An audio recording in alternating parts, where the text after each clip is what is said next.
Hey, what up, YouTubers? It's your boy, The Visionary. Welcome to my channel. This is the introductory episode to a new segment to my vlogs that I title Fireside Chats Preludes. So, without further ado, welcome to Preludes. Right now, I'm getting ready, getting into character. I just woke up, so I'm about to get into my routine. So, bear with me for a few. Oh, man. Alright. Hello, this is the real me. Oh man, I'm woke up a bit late. It's like around 8 o'clock. I usually wake up like around 7:30 and get into my workout routine or whatever. Alright, well, here's a little preview of it. Alright, this is the yoga mat, the weights. I do basically like around 10 or 11 exercises. Not a lot of reps, basically sets technically.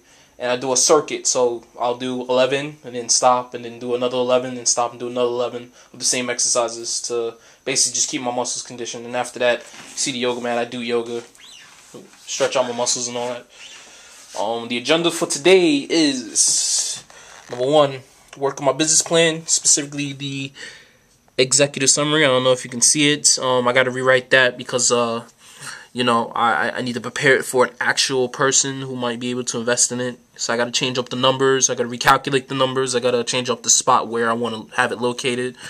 And after that, after I'm done with that, every day I try to do a new part of the business plan.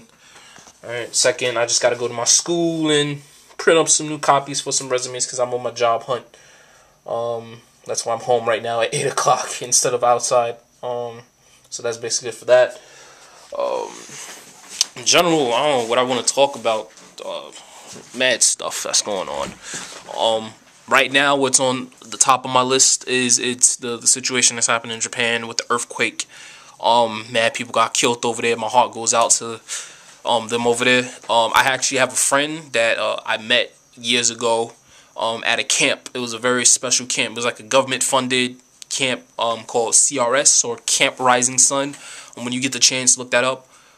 This camp, the focus of the camp is to bring lots of different people from around the world together and put them in an environment that would induce, cultural exchange and stuff like that. During that time, it was one of the very special times in my life that, it was great. You know how people talk about the perfect world and peace and love and all that? This place was that. If you were gay, if you were like KKK, if you were like Jewish, if you were like a Palestinian or Israeli who came from that part of the world who were fighting and warring with each other, when you came here, none of that mattered. I saw these kids playing basketball on the same team like it was nothing. They was having fun, eating the same food. It was a very moving experience. I'll never forget that. And my friend, whose name is Satoshi Shono, is from Japan, and he was flown out, and I got to know him, and everyone got to know him. He was pretty cool. And when I heard about what happened, I was on Facebook, and I got a message from him. And he was like, "Yo, we got hit by the earthquake, and there's some serious shit going on over here." And I'm like, "Yo, you alright? Yo, your family's going on?" He's like, "Yeah, we all trying to get what we need to get, food, water, and all that stuff. So, on me, I'm gonna try to make a package to send over there, some food, something that's easy to make and whatever, and send it over to him." And hopefully that'll hold them over until, the government, starts doing what they need to do to get the people right. And on top of that, the situation with the nuclear reactors are popping off. It's like World War III apocalypse over there. I don't know what's going on. I don't know why randomly out of the blue the reactor, the atomic power plants are starting to act up. It's too coincidental. You know what I mean? Something's funny is going on over there. I don't know what it is. Other than that, friend him on Facebook, Satoshi Shono. Hit him up, say what's up, give your prayers and all that, because he's a really good dude. You know what I mean?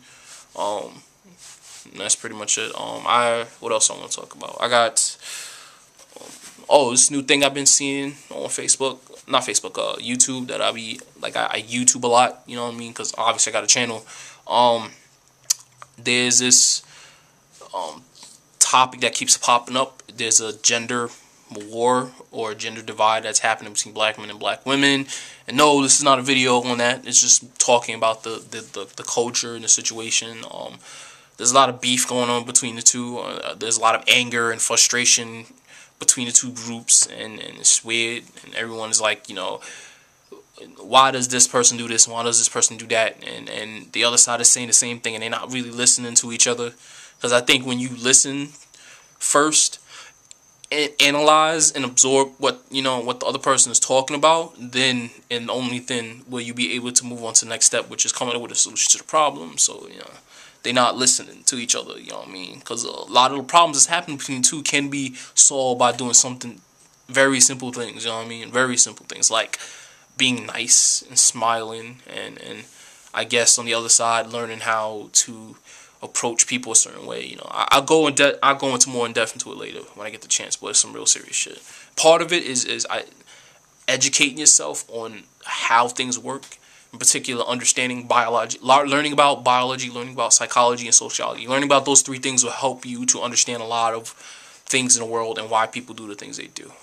And we as a people coming from the urban environment are not versed in those things. I mean, that's the reason why, if you want to take the racial stance in this, why, black people aren't evolving beyond certain, social, economic barriers, because we don't understand it. We have to learn these new systems and these things that the white man makes, and every time we move forward, they move forward more and create new things that we don't understand, like economics, understanding banking and saving and all that stuff, because we don't educate ourselves on those things. You know what I mean? It's a lot of work.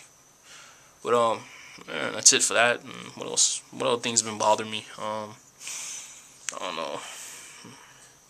Oh, new thing that's popping off now, and strangely enough, my friend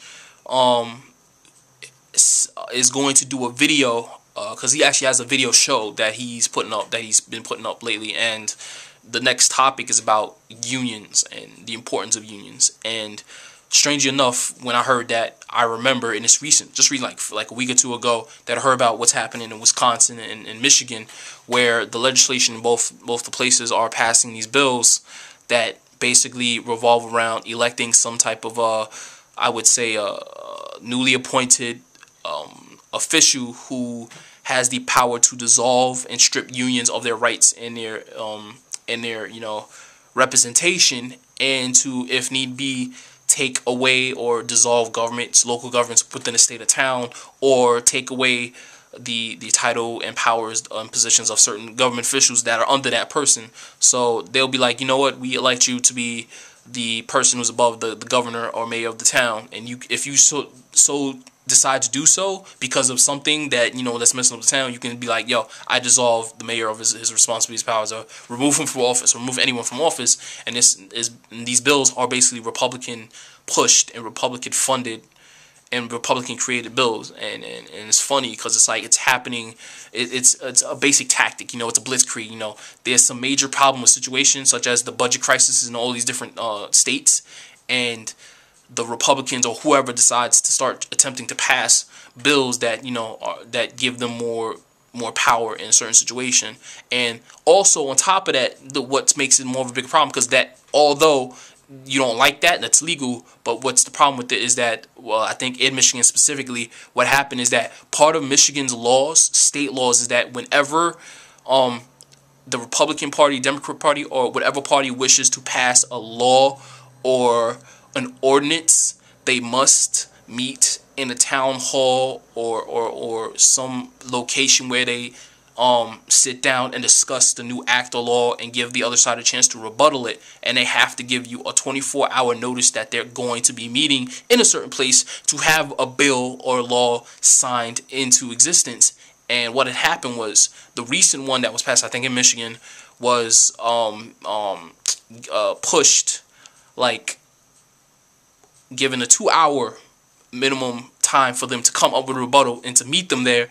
And then they all they did was change an old bill that got vetoed out, and they just said, we're going to take a few things here and there out, and then we're going to try to pass it. And then they did, and in the end it's considered by most to be unconstitutional, because they didn't give them the prerequisite 24-hour time span where they were supposed to give them time to come and to give a rebuttal and so on and so forth. And there was like one guy that was there, and he was like, yo, on some real, what are you doing? This law is the same thing you tried to pass from before. It's BS. You didn't give us enough time. It's unconstitutional. It's not right. The end. We're going to fight this to the end. And that's what's popping off now. And keep your eyes peeled for that. The law has been, the bills that have been passed in Wisconsin and Michigan, because that it's a foreshadowing of what could happen when certain parties or people in those certain parties want to push a certain agenda. They'll wait to an event or situation to occur, and a blitzkrieg where you're so preoccupied by that danger, and they'll try to push some agenda and make it seem as though if you don't help them push that, your problems are not going to be solved. That helping them to promote that agenda or helping them to pass that bill or that act will help them to resolve the situations at hand. So keep your eyes peeled for that. It's very important. And other than that, that's pretty much it. Recent events, Charlie Sheen, who cares? He's a crackpot. He always has been. You should have seen it coming. When every time you hear a story about the motherfucker in the news, like every 2 or 3 weeks he has an orgy or a strip club party or a coke or whatever it is popping. He's always in the news doing something that people don't like. So you should have seen this coming, pretty much. So that's it. That is the end of my introductory episode to Fireside Chats Preludes. I hope you enjoy, and stay tuned for my other videos. Deuces.